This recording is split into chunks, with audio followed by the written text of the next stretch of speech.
Part 17 आवाज लुबाबा हैदर, पेशकश मीरे कारवां। उसी रात मैं और चीकू भी कामनी के साथ चल पड़े। जानकी उस रोज कुछ ज्यादा ही थक गई थी, इसलिए वो हमारे साथ नहीं आई थी। शाओलिन टेम्पल के मेन रोड पर हम एक ओपन एयर रेस्टोरेंट में बैठ गए। ये रेस्टोरेंट दरअसल एक पार्क के किनारे पर था। पार्क ज्यादा बड़ा नहीं था और तिकोना था। 3 कोनों पर एक एक रेस्टोरेंट था। हम जिस रेस्टोरेंट में बैठे थे उसकी इमारत सिर्फ 2 कमरों पर मुश्तमिल थी। एक कमरा किचन था और दूसरा कमरा जरा बड़ा था, जिसमें सिर्फ 4-5 मेजें बिछी हुई थी। अलबत्ता इमारत के सामने दोनों तरफ कुशादा फुटपाथ पर दूर तक मेजें कुर्सियां लगी हुई थीं। कुछ कुर्सियां पार्क में भी लगी हुई थीं। उस वक्त खासी रौनक थी। हम तीनों एक अलग थलग मेज पर बैठ गए। मैंने वेटर को बुलाकर कॉफी का ऑर्डर दे दिया। कॉफी पीने के बाद भी हम देर तक वहां बैठे बातें करते रहे। फिर हम वहां से उठना ही चाहते थे कि कामनी सड़क के दूसरे फुटपाथ पर एक आदमी को देखकर चौंक गई। उसके चेहरे के तासुरात एकदम बदल गए थे। क्या हुआ? वो जो सामने आदमी जा रहा है ना, ये वही है जिसे उस रोज मैंने यकस्यान के साथ मोरोतांग की गाड़ी में बैठते हुए देखा था। क्या तुम्हें यकीन है कि ये वही आदमी है? मैं चौंक गया। वो निकलते हुए कद का एक सेहतमंद आदमी था। उसने जीन्स और टी शर्ट पहन रखी थी। पैरों में जॉगर्स थे। उसकी उम्र 35 के लगभग रही होगी। सर के बाल करीब से तराशे हुए थे। गले में एक लॉकेट भी नजर आ रहा था जो बल्ब की रोशनी में चमक रहा था। वो सिगरेट के कश लगाता हुआ जा रहा था। अगर वो लैंप पोस्ट के करीब से ना गुजर रहा होता तो मैं उसके चेहरे को इस तरह नहीं देख सकता था। उसके दाएं कंधे से कपड़े का एक थैला भी लटका हुआ था जिस पर सफेद झालर लगी हुई थी। कामनी, तुम चीकू को अपने साथ ले जाओ, मैं थोड़ी देर में आता हूँ। अकेले उसके पीछे जाओगे तो उसे शुबा हो जाएगा, इसलिए हम भी तुम्हारे साथ चलते हैं, कामनी बोली। उसने ठीक कहा था, इसलिए मैंने उन दोनों को भी साथ ले लिया। हम तीनों सड़क पार करके दूसरे फुटपाथ पर आ गए। वो शख्स हमसे तकरीबन 20 गज आगे जा चुका था। हमने रफ्तार तेज कर दी और 10 गज का फासला बीच में रखकर मामूल की रफ्तार से चलने लगे। सड़क पर कुछ और लोगों की आमदोरफ्त भी थी, इसलिए उस आदमी को ताक़ुब का शुबा नहीं हुआ। वो एक और सड़क पर मुड़ गया। उस सड़क पर 2-3 जिम्नेजियम थे। एक जिम्नेजियम में बाउट्स हो रहे थे। शोर की आवाजें सुनाई दे रही थी। उस जिम्नेजियम से कुछ आगे जाकर वो एक और सड़क पर मुड़ गया। तकरीबन 50 गज का फासला तय करने के बाद वो एक कुशादा गली में मुड़ गया। इस मर्तबा मैं चौंके बगैर नहीं रह सका। मेरा ख्याल था कि उसे ताक़ुब का इल्म हो गया था, या इसी तरह मुख्तलिफ सड़कों पर घूमते हुए वो इस अमर की तस्दीक करना चाहता था कि हम वाकई उसका पीछा कर रहे हैं या ये महज इत्तेफाक था। और फिर वो मुख्तलिफ गलियों में घूमता रहा। उस वक्त रात के 11 बजने वाले थे और उन गलियों में सन्नाटा था। अब मुझे यकीन हो गया कि वो हमारे ताक़ुब से आगाह हो चुका था और अब उन गलियों में घूमकर हमें चकमा देने की कोशिश कर रहा था। वो एक और गली में मुड़ गया और उसके साथ ही मुझे दौड़ते हुए कदमों की आवाजें सुनाई दी। मुझे अंदाजा लगाने में दुश्वारी पेश नहीं आई कि वो हमसे बचने के लिए भाग खड़ा हुआ है। मैंने चीकू और कामनी को इशारा किया और खुद भी दौड़ लगा दी। गली में मुड़ते हुए ही मेरा मुंह से गहरा सांस निकल गया। हम आबादी के आखिरी सिरे पर आन पहुंचे थे। ये गली ज्यादा तवील नहीं थी। उसके इख्तिताम पर छोटी छोटी पहाड़ियां शुरू हो जाती थी जो बतदरीज बुलंद होती चली गई थी। मैं समझ गया कि अगर वो इन पहाड़ियों में दाखिल हो गया तो इसे तलाश करना मुश्किल हो जाएगा। वो गली के आखिरी सिरे पर पहुंच चुका था। मैंने अपनी रफ्तार तेज कर दी और जब वो पहाड़ियों में दाखिल हो रहा था तो मैं उसके सर पर पहुंच चुका था। मैंने दूर से उस पर छलांग लगा दी और उसे साथ लेता हुआ जमीन पर गिरा। नीचे छोटे छोटे पत्थर थे। हम दोनों एक दूसरे को पत्थरों पर रगड़ने लगे। उसने मौका पाकर मुझे दूर उछाल दिया। मैं पुश्त के बल पत्थरों पर गिरा। उसने मुझ पर हमला करने के बजाय एक बार फिर दौड़ लगा दी। मैं समझ गया कि वो मेरा मुकाबला नहीं करना चाहता था, बल्कि जान बचाकर भागना चाहता था। मैंने भी उठकर उसके पीछे दौड़ लगा दी और चंद गज के फासले पर जाकर उसे जा लिया। हम एक बार फिर गत्तम गत्ता हो गए। इस मर्तबा मैंने उसे पैरों पर उछालकर दूर फेंका और फुर्ती से उठ खड़ा हुआ। उसने भी उठने में देर नहीं लगाई। मैं तो स्टांस बनाकर खड़ा हो गया, लेकिन उसका अंदाज कुछ मुख्तलिफ था, जिससे मुझे यह अंदाजा लगाने में दुश्वारी पेश नहीं आई कि वो मार्शल आर्टिस्ट नहीं था। मुझे उस पर काबू पाने में ज्यादा दुश्वारी पेश नहीं आएगी, लेकिन मैं ये भी जानता था कि किसी अनाड़ी का कोई वार इतना मोहलिक साबित होता है कि अच्छे से अच्छे मार्शल आर्टिस्ट को भी ढेर कर देता है। इसलिए मुझे ज्यादा मोहतात रहने की जरूरत थी। वो चांदनी रात थी और हम एक दूसरे को बखूबी देख सकते थे। मैंने आगे बढ़कर उस पर हमला कर दिया। वो तेजी से झुकाई देकर अपने आप को मेरे पंच से तो बचा गया, मगर मेरी लेफ्ट साइड किक ने उसे चीखने पर मजबूर कर दिया। वो संभलने की कोशिश कर रहा था कि मैंने उसे एक और किक रसीद कर दी। ये किक उसके घुटने से जरा ऊपर लगी और वो चीखता हुआ पुश्त के बल ढेर हो गया। उसी लम्हे मुझे पत्थरों पर दौड़ने की आवाजें सुनाई दी। وہ کامنی اور چیکو تھی جو دوڑتی ہوئی پہاڑیوں میں پہنچ چکی تھی، مگر ہم اس وقت تک چٹانی پتھر کی آڑ میں تھے، اس لیے وہ ہمیں نہیں دیکھ سکی، اور شاید اسی لیے کامنی نے میرا نام لے کر پکارا۔ میں نے مڑ کر دیکھا، میرے حریف نے اس موقع سے پورا فائدہ اٹھایا۔ اس نے بڑی پھرتی سے اٹھ کر میری پنڈلی پر ٹھوکر مار دی۔ میں ایک ٹانگ پر ناچ کر رہ گیا۔ پنڈلی کی ہڈی پر لگنے والی ٹھوکر نے میری جان نکال دی۔ میرے سنبھلنے سے پہلے اس آدمی نے مجھ پر تاور توڑ حملے کر دیے۔ اس کے 2 گھونسے میرے سینے پر لگے اور تیسرا جبڑے پر۔ میرا دماغ جھنجھنا اٹھا۔ وہ مارشل آرٹسٹ نہیں تھا، مگر اس میں طاقت تھی اور اسٹریٹ فائٹنگ کے انداز میں ہاتھ پیر چلانا بھی جانتا تھا۔ اسے مزید ڈھیل دینا میرے لیے خطرناک ثابت ہو سکتا تھا۔ میں نے موقع پاتے اس کی پنڈلی کے پچھلے حصے پر بڑے زور سے راؤنڈ ہاؤس کک لگائی۔ میری یہ کک اس کی پنڈلی کے پچھلی طرف گوشت پر لگی تھی۔ وہ چیختا ہوا اپنی جگہ سے کئی فٹ اوپر اچھلا اور دھپ سے نیچے گرا۔ اس نے بڑی پھرتی سے اٹھ کر مجھ پر حملہ کر دیا۔ اس بار اس کا حملہ کرنے کا انداز بالکل مختلف تھا۔ وہ کسی مینڈے کی طرح میرے پیٹ میں سر سے ٹکر مارنے کے لیے لپکا تھا۔ میں نے بڑی پھرتی سے سائیڈ میں ہو کر اس کی گردن کو اپنی بغل میں جکڑ لیا اور ایک ہلکا سا جھٹکا دے کر چھوڑ دیا۔ وہ پٹ سے نیچے گرا۔ اس نے دوبارہ اٹھنے کی کوشش کی، مگر کامیاب نہ ہو سکا۔ کھڑا ہوتے ہی وہ لڑکھڑا کر نیچے گرا اور دونوں ہاتھوں سے اس نے اپنی ٹانگ کو پکڑ لیا جس پر میری کک لگی تھی۔ کک لگنے کے بعد اس نے جوش میں مجھ پر دوسرا حملہ کر تو دیا تھا، مگر اب ٹانگ کی تکلیف میں سے بلبلا اٹھا تھا۔ یقیناً اندر سے گوشت پھٹ گیا تھا۔ اسی وقت چیکو اور کامنی بھی دوڑتی ہوئی وہاں پہنچ گئی۔ وہ ٹھٹک کر دور ہی رک گئی۔ صورتحال کا جائزہ لینے میں شاید 1 سیکنڈ لگا ہوگا، پھر وہ تیز قدم اٹھاتی میرے نزدیک پہنچ گئی۔ میں نے اپنی پتلون کا پائنچہ اٹھا دیا اور پنڈلی سے بندھا ہوا خنجر نکال لیا۔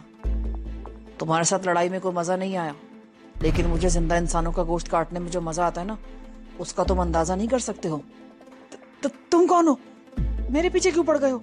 کیوں مارنا چاہتے تھے مجھے؟ تم تو ایسے کہہ رہے ہو جیسے جانتے نہیں ہو مجھے۔ میں نہیں تمہیں جانتا، میں نہیں جانتا کہ تم کون ہو، تو پھر بھاگے کیوں تھے؟ میں سمجھا تم لوگ رہزن ہو۔ اس نے یہ کہتے ہوئے میرے قریب کھڑی لڑکیوں کو دیکھا۔ آج کل لڑکیاں بھی مردوں کے ساتھ مل کر رہزنی کی وارداتیں کرتی ہیں۔ میرے تھیلے میں رقم تھی، میں یہی سمجھا کہ تم لوگ مجھے لوٹنے کے لیے میرے پیچھے لگے ہو، اس لیے میں اس طرف آ گیا تھا۔ میرا خیال تھا کہ میں تم لوگوں کو چکما دے کر ان پہاڑیوں کے پرپیش راستوں سے واپس چلا جاؤں گا۔ میرا تھیلا کہاں گیا؟ یہ رہا تمہارا تھیلا، مجھے وہاں پڑا ملا تھا۔ کامنی نے اسے کپڑے کا تھیلا دکھاتے ہوئے ایک طرف اشارہ کیا۔ لاؤ یہ مجھے دے دو، فار گاڈ سیک، اس میں میری زندگی بھر کی کمائی ہے۔ زندگی بھر کی نہیں، 1 رات کی کمائی کہو۔ کامنی نے یہ کہتے ہوئے تھیلے کی زپ کھولی۔ اس میں واقعی کرنسی نوٹ بھرے پڑے تھے۔ یہ جھوٹ بولتا ہے، کل میں نے اسی کو یکسیان کے ساتھ موروتانگ کی ٹیکسی میں بیٹھتے دیکھا تھا، اور کل سے موروتانگ لاپتہ ہے۔ مجھے شک ہے کہ اسے قتل کر دیا گیا ہے، اور قاتل یہی ہے۔ یہ رقم اس قتل کا معاوضہ ہو سکتی ہے۔ کوئی زندگی بھر کی کمائی اس طرح تھیلے میں لے کر نہیں پھر سکتا۔ نہیں، میں نے کسی کو قتل نہیں کیا۔ خوف کی شدت سے اس آدمی کا چہرہ بڑا بھیانک ہو گیا تھا۔ وہ جس طرح چیخا تھا، میں ایک دم چونک پڑا۔ اس کے تھیلے میں نوٹوں کی موجودگی نے بھی مجھے شبے میں مبتلا کر دیا تھا، اور پھر اچانک ہی اس نے اٹھ کر بھاگنے کی کوشش کی، مگر ٹانگ کی تکلیف کے سبب وہ اگلے ہی قدم پر ڈھیر ہو گیا۔ میں نے لپک کر خنجر کی نوک اس کی گردن پر رکھ دی۔ اب تمہاری بھلائی اسی میں ہے کہ سب کچھ سر سج اگل دو۔ اگر تم نے زبان نہیں کھولی نا تو میں تیرا گلا ادھیڑ دوں گا۔ وہ یکسیان اور میگا مجھے زندہ نہیں چھوڑیں گے۔ یعنی تمہیں ان لوگوں کا خوف ہے جو یہاں نہیں ہے، اور اس خنجر کا کوئی خوف نہیں جس کی معمولی سی حرکت تمہاری زندگی کا خاتمہ کر سکتی ہے؟ سچ بتا دو، اگر تم بے گناہ ثابت ہوئے تو تمہیں کچھ نہیں کہا جائے گا، بلکہ میں تمہاری حفاظت کروں گا۔ وہ تمہارا کچھ نہیں بگاڑ سکیں گے۔ یہ ایسے نہیں بتائے گا، تم اس کی بوٹیاں کاٹنی شروع کر دو، یہ خود ہی زبان کھول دے گا۔ کامنی نے کہا۔ میں نے خنجر اس کے نرخرے سے ہٹا کر گردن پر رکھ دیا اور اس کی تیز دھار سے ہلکی سی خراش ڈال دی۔ وہ بلبلا اٹھا۔ اب کیا خیال ہے، زبان کھولتے یا واقعی بوٹیاں کاٹنی شروع کر دوں؟ بتاتا ہوں۔ اس شخص کے کہنے کے مطابق وہ میکانگ کا رہنے والا تھا اور روزگار کی تلاش میں ٹھوکریں کھاتا اس طرف آ نکلا تھا۔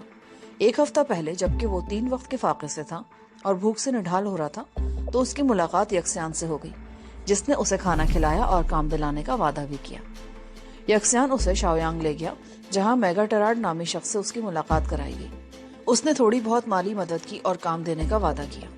پھر اگلے روز یکسیان مجھے لے کر یہاں آ گیا۔ یہاں آ کر مجھے بتایا گیا کہ وہ چند دوسرے آدمیوں کے ساتھ مل کر ایک آدمی کو اغوا کرنا چاہتا ہے۔ उस आदमी को अगवा करके यहाँ लाया जाएगा और यहाँ से मेरी निगरानी में उसे किसी और जगह मुंतकिल कर दिया जाएगा। मेरा काम सिर्फ ये होगा कि मखवी को बेहोश करके अपने काबू में रखूं। वो लोग उसे गोल्डन ट्रायंगल ले जाना चाहते थे। मेरे लिए ये पेशकश थी कि मैं अगर चाहूँ तो उनके साथ गोल्डन ट्रायंगल भी जा सकता हूँ, या चाहूँ तो सरहद पर पहुंचकर मुझे मेरी खिदमत का मुआवजा देकर फारिग कर दिया जाएगा। मैं कोई जराइम पेशा नहीं हूँ। नादानस्तगी में कभी कोई छोटा मोटा जुर्म सरजद हो गया तो मैं कह नहीं सकता, लेकिन दानस्तगी में मैंने कभी को मामूली सा जुर्म भी नहीं किया था। मैं अगरचे समझ गया था कि यक्सियान और मेगा जराइम पेशा हैं, मैं उनके लिए काम नहीं करना चाहता था, मगर मेरी मजबूरी ये थी कि मैं उनका एहसानमंद था और मेरे पास कोई काम भी नहीं था, इसलिए मैंने उनकी ये पेशकश कबूल कर ली। मुझे सिर्फ एक शख्स की निगरानी ही तो करनी थी। यक्सियान कल मुझे एक मकान में छोड़ के चला गया। उसके साथ 3 आदमी और भी थे। यक्सियान की वापसी 3 घंटों के बाद हुई। वो अकेला था और जख्मी भी। मैं समझ गया कि वो अपने मकसद में कामयाब नहीं हो सका। यक्सियान ने बताया कि उसे खंजर का जख्म लगा है और यहाँ कोई डॉक्टर नहीं है, अब उसे शाओयांग जाना पड़ेगा। यक्सियान के कहने पर मैं मोरोतांग की टैक्सी ले आया और उसे शाओयांग ले गया।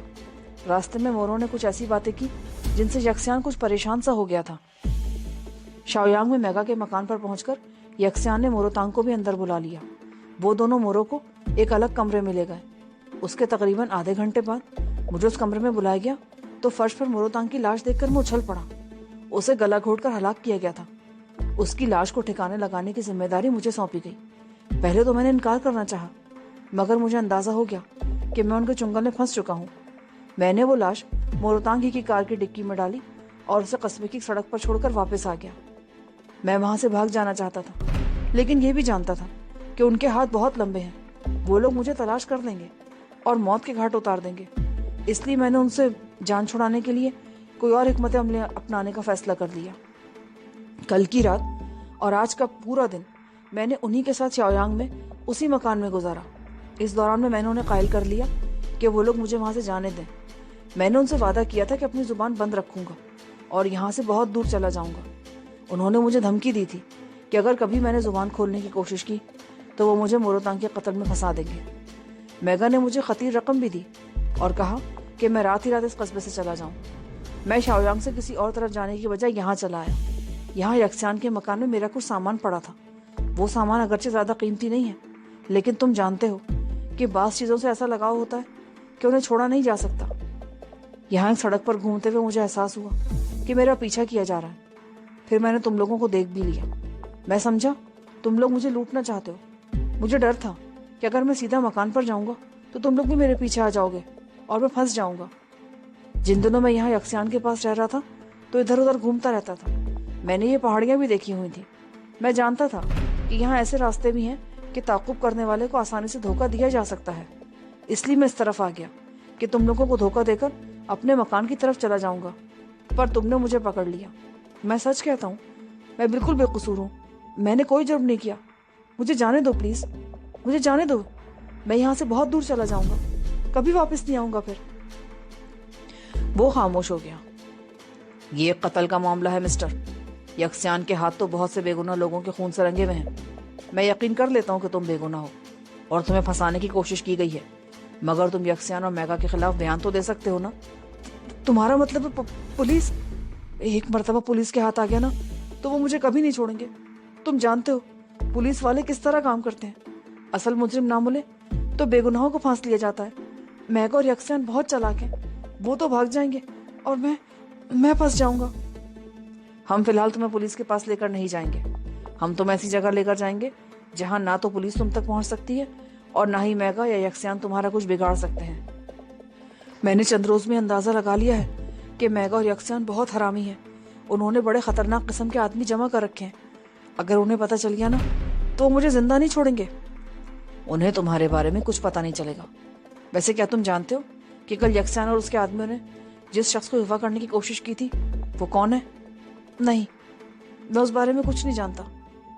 वो मुझे अगवा करना चाहते थे, लेकिन इस कोशिश में कामयाब नहीं हो सके और फरार होते हुए यक्सियान ने अपने ही 3 आदमियों को दरिया में फेंक कर हलाक कर दिया। ओह, मैंने कहा था ना कि वो बहुत खतरनाक लोग हैं। वो मुझे भी जिंदा नहीं छोड़ेंगे। तुम्हारा वो कुछ नहीं बिगाड़ सकेंगे। तुम हमारे साथ चलो। मुझे अब उसकी तरफ से कोई खतरा नहीं था, میں نے خنجر اپنی پنڈلی پر بندھے ہوئے چمڑے کے فیتے میں اڑس لیا اور اسے ہاتھ سے پکڑ کر اٹھا دیا۔ ٹانگ پر لگنے والی کیک کی وجہ سے اسے چلنے میں خاصی دشواری پیش آ رہی تھی۔ ہر قدم پر اس کے منہ سے کرائیں خارج ہو رہی تھیں، مگر میں اسے سہارا دے کر چلاتا رہا۔ ہم پہاڑیوں سے نکل کر آبادی میں آ گئے اور چند گلیاں گھومنے کے بعد ایک سڑک پر آ گئے۔ اس وقت 12 بج چکے تھے، تقریباً سناٹا طاری تھا۔ پیچھے سے آنے والی کار تیزی سے ہمارے قریب سے گزر گئی اور آگے جا کر دائیں طرف مڑ گئی۔ میں اس آدمی کو بازو سے پکڑے سہارا دے کر چلا رہا تھا۔ وہ لنگڑا رہا تھا اور اس کے منہ سے ہلکی ہلکی کرائیں خارج ہو رہی تھیں۔ یہ اس کی خوش قسمتی تھی کہ میں نے کک پوری قوت سے نہیں ماری تھی۔ اگر یہ کک پوری قوت سے لگتی تو اس کی ٹانگ کی ہڈی بھی ٹوٹ سکتی تھی۔ ہم اس وقت سڑک کے وسط میں تھے۔ سامنے سے کار آتی ہوئی دکھائی دی۔ یہ کار اس سڑک سے مڑ کر سامنے آئی تھی جس سڑک پر پیچھے سے آنے والی کار مڑ کر گئی تھی۔ کار بھی سامنے والی سڑک کے عین بیچ میں چلی آ رہی تھی۔ اچانک چیکو کی چیخ سن کر میں چونک اٹھا۔ وجدان بچو! میں نے سامنے دیکھا اور میرا دل اچھل کر حلق میں آ گیا۔ سامنے سے آنے والی کار برق رفتاری سے ہمارے اوپر چڑھی چلی آ رہی تھی۔ چیکو اور کامنی نے فٹ پاتھ کی طرف دوڑ لگا دی۔ میں اس شخص کو اپنے ساتھ کھینچنا چاہتا تھا مگر اس نے ایک جھٹکے سے اپنا ہاتھ چھڑا لیا۔ کار بالکل سر پر پہنچ چکی تھی۔ میں نے اس آدمی کو پکڑنے کی کوشش کی، پھر مجھے اپنی جان بچانے کے لیے ایک طرف چھلانگ لگانی پڑی۔ میں اس جگہ سے کئی فٹ دور جا گرا۔ اس کے ساتھ ایک زوردار دھماکہ ہوا اور چیخ کی آواز سنائی دی۔ میں نے اٹھنے کی کوشش کرتے ہوئے مڑ کر دیکھا اور کانپ کر رہ گیا۔ کار اس شخص کو کچلتی ہوئی نکل گئی تھی۔ خون میں لت پت وہ آدمی سڑک پر پڑا پانی سے نکلی ہوئی مچھلی کی طرح تڑپ رہا تھا۔ اس کے جسم کے مختلف حصوں سے خون بہنے لگا تھا۔ تقریباً چند سو گز آگے جا کر وہ کار واپس مڑی۔ میں نے کامنی اور چیکو کے ساتھ ایک طرف چھلانگ لگا دی۔ سڑک کے ساتھ ایک چھوٹا سا پارک تھا جس کی دیوار تقریباً 3 فٹ اونچی تھی۔ اسی وقت فضا تڑتڑاہٹ کی آواز سے گونج اٹھی۔ اگر ہم تینوں دیوار کی آڑ میں نہ گر گئے ہوتے تو چھلنی ہو چکے ہوتے۔ کار گولیاں برساتی ہوئی آگے نکل گئی۔ ہم تینوں اٹھ کر پودوں اور درختوں کی آڑ لیتے ہوئے ایک طرف نکل بھاگے۔ اب وہاں رکنے کا سوال ہی پیدا نہیں ہوتا تھا۔ وہ کار اگرچہ لوٹ کر نہیں آئی تھی لیکن میں کوئی خطرہ مول لینے کو تیار نہیں تھا۔ میں نے چیکو کا ہاتھ پکڑ رکھا تھا اور دوڑتے ہوئے وہ بار بار لڑکھڑا بھی رہی تھی۔ کامنی بڑی حوصلہ مند ثابت ہوئی تھی۔ اس نے چیکو کا دوسرا ہاتھ تھام لیا تھا۔ ہم مختلف راستوں سے ہوتے ہوئے رسوں والے پل پر آ گئے۔ اس وقت سامنے سے بھی 2 آدمی پل پر داخل ہوئے تھے۔ وہ تقریباً دوڑتے ہوئے آ رہے تھے۔ میں محتاط ہو گیا۔ جیسے ہی وہ قریب پہنچے میرے منہ سے گہرا سانس نکل گیا۔ وہ کوچی اور نکوشی تھے۔ انہوں نے فائرنگ کی آوازیں سنی تھی اور صورتحال معلوم کرنے کے لیے کیمپ سے نکلے تھے۔ کیا ہوا؟ تم لوگ کہاں غائب تھے؟ اور یہ فائرنگ کی آواز کیسی تھی؟ کوچی نے میرا بازو تھامتے ہوئے کہا۔ یہاں کھڑے کھڑے کچھ نہیں کہہ سکتا، کیمپ میں چلو، تفصیل سے بتا دوں گا۔ کوچی اور نکوشی نے دونوں طرف سے چیکو کو تھام لیا۔ میں اور کامنی الگ ہو کر چلنے لگے۔ وہ سمجھے کہ چیکو کو شاید کوئی چوٹ لگی ہے جس کی وجہ سے اسے چلا نہیں جا رہا، لیکن چیکو اب اپنے آپ پر قابو پا چکی تھی۔ اس نے دونوں طرف سے اپنے آپ کو چھڑا لیا اور آہستہ آہستہ چلنے لگی۔ کوچی اور نکوشی بھی ہمارے ساتھ ہی ہمارے کمرے میں آ گئے۔ جانکی سو گئی تھی مگر ہماری آوازیں سن کر اٹھ گئی۔ اس نے کامنی کو دیکھا تو بے اختیار بول اٹھی، ارے کامنی، تم گئی نہیں؟ میں جا کر واپس بھی آ گئی۔ تم تو ہمارے جانے کے فوراً بعد ہی سو گئی تھی شاید۔ تمہاری طبیعت تو ٹھیک ہے؟ میری طبیعت ٹھیک نہیں ہے، پر تم واپس کیوں آ گئی؟ ایک غیر معمولی واقعہ پیش آ گیا تھا جس کی وجہ سے مجھے ان کے ساتھ واپس آنا پڑا، کامنی نے کہا اور پھر اس واقعے کے بارے میں تفصیل سے بتانے لگی۔ کوچی اور نکوشی بھی توجہ سے سن رہے تھے۔ بیچ بیچ میں میں بھی کچھ لقمے دیتا جا رہا تھا۔ کامنی کے خاموش ہونے پر کوچی بولا، تم لوگوں کو دیر ہو گئی تو ہم پریشان ہو گئے تھے۔ ابھی چند منٹ پہلے ہی ماسٹر لیشیان نے کہا تھا کہ کچھ دیر اور انتظار کرنے کے بعد کسی کو کامنی کے فلیٹ پر بھیجا جائے۔ میں نکوشی کو بھیجنے کے بارے میں سوچ ہی رہا تھا کہ فائرنگ کی آوازیں سنائی تھی۔ ہم نے فوراً دوڑ لگا دی۔ صورتحال خاصی سنگین ہے اور میرا خیال ہے ماسٹر لیشیان کو آگاہ کر دینا چاہیے۔ ماسٹر کو یہاں بلانا مناسب نہیں ہوگا، چلو میں تمہارے ساتھ چلتا ہوں۔ میں یہ کہتے ہوئے اٹھ کھڑا ہوا اور کچھ ہی دیر بعد میں کوچی اور نکوشی کے ساتھ ماسٹر لیشیان کے کمرے میں داخل ہو رہا تھا۔ میرا خیال تھا کہ ماسٹر سونے کے لیے لیٹ چکا ہوگا، لیکن وہ کرسی پر بیٹھا مطالعہ کر رہا تھا۔ اس کی پشت پر لیمپ جل رہا تھا جس کی روشنی کتاب پر پڑ رہی تھی۔ ہمیں دیکھ کر ماسٹر نے کتاب رکھ دی اور ٹیوب لائٹ روشن کر دی۔ ہم تینوں نے ماسٹر کو بو کیا اور اس کے اشارے پر سامنے ایک بینچ پر بیٹھ گئے۔ مجھے ایک بار پھر شروع سے سارا واقعہ دہرانا پڑا۔ آخر میں کہہ رہا تھا، میرا خیال ہے وہ فائرنگ ہمیں جان سے مارنے کے لیے نہیں کی گئی تھی، وہ صرف ہمیں ڈرانا چاہتے تھے تاکہ ہم وہاں سے بھاگ جائیں۔ तो गोया तुम ये कहना चाहते हो कि वो हमला तुम पर नहीं किया गया था, यानी ना तो उस कार ने तुम्हें कुचलने की कोशिश की और ना ही फायरिंग तुम्हें जान से मारने के लिए की गई थी। यस मास्टर, कार जब सामने से आई तो हम पूरी तरह उसके हेडलाइट्स की रोशनी में थे। कार में जो भी लोग थे उन्होंने हमारे चेहरे वाज़ेह तौर पर देखे होंगे। अगर मुझे मारना होता तो कार मेरे ऊपर चढ़ाई जाती, मुझे कुचलने की कोशिश की जाती, मगर उनका मकसद शायद उस शख्स को मौत के घाट उतारना था। उसकी तस्दीक इस तरह भी होती है कि उस आदमी ने मुझसे हाथ छुड़ाकर दूसरी तरफ छलांग लगा दी थी और तेज रफ्तार कार भी फौरन उस तरफ मुड़ गई थी और उसे कुचलती हुई चली गई थी। मैं दावे से कह सकता हूँ कि वो यक्सियान और मेगा के आदमी थे और यकीनन मुझे नहीं पहचानते थे। शायद वो शुरू से ही दूर रहकर उस आदमी की निगरानी कर रहे थे और जब देखा कि हम उसे पकड़कर कहीं लिए जा रहे हैं तो उन्होंने उसे कार से कुचलकर खत्म कर दिया ताकि वो किसी को कुछ न बता सके। और तुम पहले उसे सब कुछ मालूम कर चुके थे? यस मास्टर, मोरोतांग को यक्सियान और मेगा में से किसी ने मारा है। उस शख्स के कहने के मुताबिक कार में शाओयांग की तरफ जाते हुए मोरो ने कुछ ऐसी बातें की थी जिससे यक्सियान परेशान हो गया था।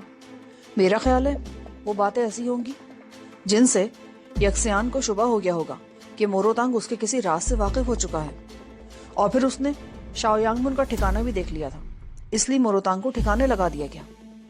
अब सूरत हाल ये है, तुम लोगों ने कुछ नहीं देखा, ना ही तुम लोग उस आदमी से मिले थे जिसे कार से कुचलकर मार दिया गया था।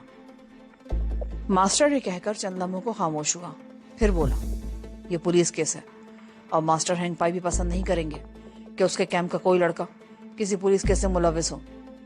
ये एक नहीं दोहरे कत्ल की वारदात है। तुम लोगों के जाने के थोड़ी देर बाद मैंने जिस लड़की को शाओयांग भेजा था वो भी वापस आ गया था। उसने बताया कि पुलिस को मोरोतांग की कार की डिक्की से उसकी लाश मिल गई है। शाम तक तो पुलिस शाओयांग में ही इंक्वायरी कर रही थी, मगर मुझे यकीन है कि पुलिस सुबह यहाँ भी पहुंच जाएगी और मैं नहीं चाहता कि कैंप का कोई भी लड़का इस केस से मुलविस हो। तो क्या मेगा और यक्सियान को बचने का मौका दे दिया जाएगा? नहीं, वो कानून के अलावा हमारा भी मुजरिम है। उन लोगों ने तुम्हें एक मरतबा ब्लो पाइप की जहरीली सुई से हलाक करने की कोशिश की और दूसरी मरतबा तुम्हें किडनैप करना चाहा। कोई मामूली बात हो तो उसे माफ कर देने या नजरअंदाज कर देने में कोई हर्ज नहीं, लेकिन मेगा और यक्सियान के जराइम बहुत संगीन है। ये इस खित्ते का उसूल है कि अपने मामलात आपस में तय किए जाते हैं, पुलिस को जहमत नहीं दी जाती।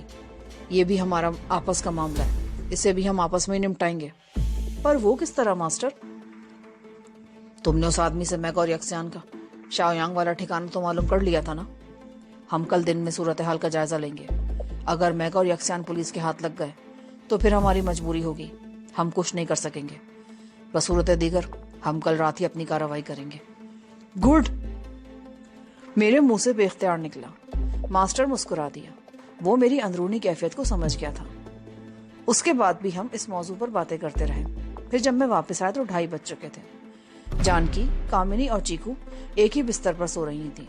मैं अपने बिस्तर पर लेट गया और थोड़ी ही देर बाद नींद की आगोश में गुम हो गया। अगले दिन मामूल के मुताबिक गुजरा। अलबत्ता सुबह सवेरे ही ये इत्तला मिल गई कि पुलिस गुज़िश्ता रात जाए वारदात पर पहुंच गई थी जहां उस शख्स को कार से कुचलकर हलाक किया गया था। दिन भर पुलिस कार के उस हादसे और फायरिंग के बारे में मालूमात हासिल करने की कोशिश करती रही, लेकिन वो सिवाय इसके कुछ मालूम न कर सकी कि कार से कुचला जाने वाला शख्स मार्शल आर्टिस्ट नहीं था। किसी कैंप से उसका कोई ताल्लुक नहीं था। मुतादिद लोगों ने उसकी लाश देखी मगर उसे कोई शनाख्त नहीं कर सका। शाम को मास्टर लीशियान को शाओयांग में अपने आदमी से भी रिपोर्ट मिल गई। मोरोतांग की मौत की तहकीकात में भी कोई पेशरफ नहीं हो सकी। मोरो की जेब में एक माकूल रकम मौजूद थी जिससे पुलिस इस नतीजे पर पहुंची कि ये कोई डकैती या रहज़नी की वारदात नहीं हो सकती, बल्कि कत्ल की वजह से किसी किस्म की जाती दुश्मनी है। लेकिन पुलिस कातिल या कातिलों को कोई सुराग नहीं लगा सकी थी। इस तरह यक्सियान और मेगा का नाम भी सुनने में नहीं आया था। रात 8 बजे तक हम मजीद इत्तलात का इंतजार करते रहे, लेकिन कोई गैर मामूली बात सामने नहीं आ सकी। जानकी उस रोज दिन भर अपने ही कमरे में मौजूद रही थी। शायद मुसलसल मेहनत और रियाजत की वजह से उस पर थकन तारी हो गई थी और उसे आराम की जरूरत थी। 9 बजे क्लास खत्म होने के फौरन बाद ही हम कैंप से रवाना हो गए। हम 3 आदमी थे, मास्टर लीशियान, कूची और मैं। रस्सों वाला पुल पार करते ही हम सड़क पर दाएं तरफ मुड़ गए और तकरीबन 200 गज का फासला तय करके रुक गए। मास्टर ने कूची को चाबियों का गुच्छा देकर कुछ कहा। कूची इमारत के पिछली तरफ चला गया। चंद मिनट बाद एक कार इमारत के पीछे से निकली और हमारे करीब आकर रुक गई। स्टीयरिंग के सामने कूची बैठा था। ये मास्टर लीशियान की कार थी जिसे कभी कभार इस्तेमाल किया जाता था। मैं और मास्टर पिछली सीट पर बैठ गए और कार हरकत में आ गई। पहली मर्तबा हम शाओयांग से यहाँ तक पैदल आए थे। वो रास्ता टीला नुमा पहाड़ियों के बीच में से गुजरता था, मगर सड़क वाला रास्ता खासा तवील साबित हुआ था। हमें शाओयांग पहुंचने में 30-35 मिनट से ज्यादा नहीं लगे। उस वक्त 10 बजने वाले थे और कस्बे के बाजारों में अच्छी खासी रौनक थी। कूची कार को पुरहुजूम सड़क से गुजारता हुआ एक कुशादा सड़क पर ले आया, जहां दोनों तरफ बंगले थे।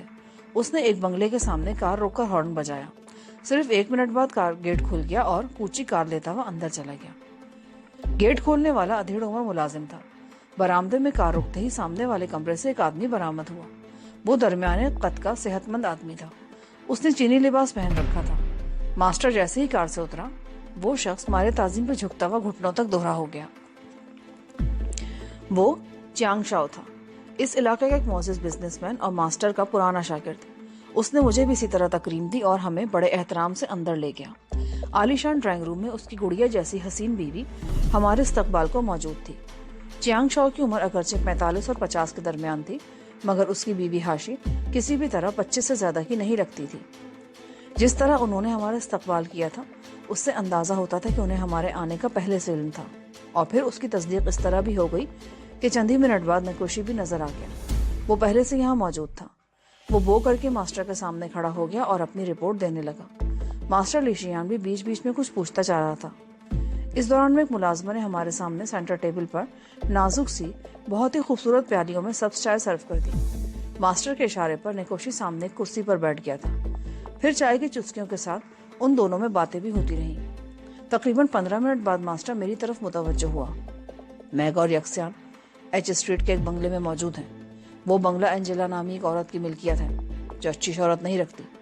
बंगले में एंजेला के 2 मुलाजिम भी मौजूद हैं। एक तो मेरी तरह हट्टा कट्टा है और दूसरा अधेड़ उम्र। बहरहाल मुकाबले की तवक्को है। वो बंगला कहाँ है? यहाँ से तकरीबन 3 मील आगे, पहाड़ी के दामन में। वो कस्बे की आखिरी आबादी है। वहाँ ज्यादातर दौलतमंद लोग ही रहते हैं। कस्बे के 2-3 अच्छे रिहायशी होटल भी उस तरफ हैं। तो फिर हमें किस वक्त रवाना होना होगा मास्टर? हम अभी रवाना हो रहे हैं। और फिर चियांग शाओ भी हमारे साथ जाने को तैयार हो गया, मगर हाशी ने उसे मना कर दिया और खुद जाने को तैयार हो गई, क्योंकि चियांग शाओ दमे का मरीज था। उस मर्ज की वजह से कई साल पहले उसने मार्शल आर्ट्स की प्रैक्टिस छोड़ दी थी, लेकिन मास्टर लीशियान से ताल्लुक खत्म नहीं किया था। हाशी एक अंदरूनी कमरे में चली गई। उसकी वापसी में 10 मिनट से ज्यादा नहीं लगे थे। उसने अपना रिवायती चीनी लिबास उतारकर जीन्स और आसमानी रंग की टी-शर्ट पहन ली थी। मास्टर वाली कार वहीं छोड़ दी गई। हाशी ने बंगले के गैराज से सब्ज रंग की स्टेशन वैगन निकाल ली। अंधेरे में उसका रंग स्याही लग रहा था। हाशी स्टीयरिंग के सामने थी। मास्टर उसके साथ वाली सीट पर बैठ गया। मैं निकोशी और कूची के साथ पिछली सीट पर बैठा था। स्टेशन वैगन बंगले से निकलकर दाएं तरफ मुड़ गई। 11 बज रहे थे। सड़कों पर अब भी रौनक थी, लेकिन जिस तरफ हम जा रहे थे उस तरफ रौनक बतदरीज कम होती जा रही थी। ये रिहायशी इलाका था। यहाँ कोई मार्केट या दुकानें वगैरह नहीं थी, इसलिए उस तरफ लोगों की आमदोरफ्त ना होने के बराबर थी। अलबत्ता कभी कभार कोई खटारा सी गाड़ी करीब से गुजर जाती। ये बात मैंने पहले भी नोट की थी कि आम चीनियों के पास ज्यादातर पुरानी गाड़ियां ही थी। नई और चमचमाती हुई गाड़ियां उन लोगों के पास थी जिनके पास बेहिसाब दौलत थी। जिस तरफ आखिरी मर्तबा स्टेशन वैन मुड़ी, उस सड़क पर तो बिल्कुल सन्नाटा था। सड़क के दोनों तरफ खासे बड़े बड़े बंगले थे। उन बंगलों की इमारतें खा छोटी रही हों, लेकिन उनके इर्द गिर्द खुली जगह बहुत ज्यादा थी। उस सड़क पर मुड़ते ही हाशी ने वैगन की रफ्तार कम कर ली और फिर एक बंगले के सामने से गुजरते हुए वो इशारा करते हुए बोली, यह एंजेला का बंगला है। इसका दूसरा गेट पिछली सड़क पर है, मगर वो बंद रहता है। आमदोरफ्त इसी गेट से होती है। मैंने गर्दन घुमाकर उस तरफ देखा। बंगले की इमारत गेट से तकरीबन 100 गज अंदर की तरफ थी। इमारत के दाएं जानिब और पिछली तरफ भी तकरीबन उतनी ही चौड़ी खुली जगह थी। बंगले की 1-2 खिड़कियों में रोशनी दिखाई दे रही थी। उससे कता नजर चारों तरफ गहरी तारीकी थी। बंगले के गिर्द कोई चारदीवारी नहीं थी, बल्कि खारदार तारों का जंगला था। हाशी ने वैगन बंगले से तकरीबन 300 गज आगे एक पार्क के किनारे पर बहुत बड़े दरख्त के नीचे रोक ली। उस दरख्त से जरा हटकर पार्क के अंदर की तरफ एक छोटी सी मसनूई पहाड़ी बनी हुई थी, जिस पर फूलों के पौधे लगे हुए थे। हाशी वैगन में ही बैठी रही और हम चारों नीचे उतरकर बंगले की तरफ आए। वो बंगला कॉर्नर का था। उसके पहलू में कुशादा सड़क थी और उसके साथ पार्क शुरू हो जाता था। मास्टर लीशियान कुछ देर तक बंगले की तरफ देखता रहा। फिर उसने मुझे और कूची को पहलू की तरफ जाने का इशारा किया और खुद नेकोशी के साथ बंगले के सामने वाले रुख की तरफ चल पड़ा। मेरी तरह कूची के पास भी खंजर था, मगर हम दोनों में से किसी ने भी खंजर हाथ में नहीं लिया था। खारदार तार कुछ ढीले से थे। उन्हें नीचे ऊपर खींचकर इतनी जगह बना ली गई कि एक आदमी आसानी से गुजर सके। पहले मैं अंदर दाखिल हुआ और फिर कोची भी अंदर आ गया। बहुत वसी वरीज जगह थी। यहाँ खूबसूरत लॉन बनाया जा सकता था, लेकिन लगता था कि इस तरफ कोई तवज्जो नहीं दी गई। चारों तरफ खुदरा और झाड़ियां बिखरी हुई थी। मैं और कोची बहुत मोहतात अंदाज में चल रहे थे। हमारा रुख बंगले की इमारत की पिछली तरफ था। हमें यह भी अंदेशा था कि झाड़ियों के चटकने की आवाजों से वो लोग कहीं होशियार ना हो जाएं। यहाँ पर पार्ट 17 का इख्तिताम होता है। आगे कहानी सुनने के लिए पार्ट 18 समाअत फरमाएं।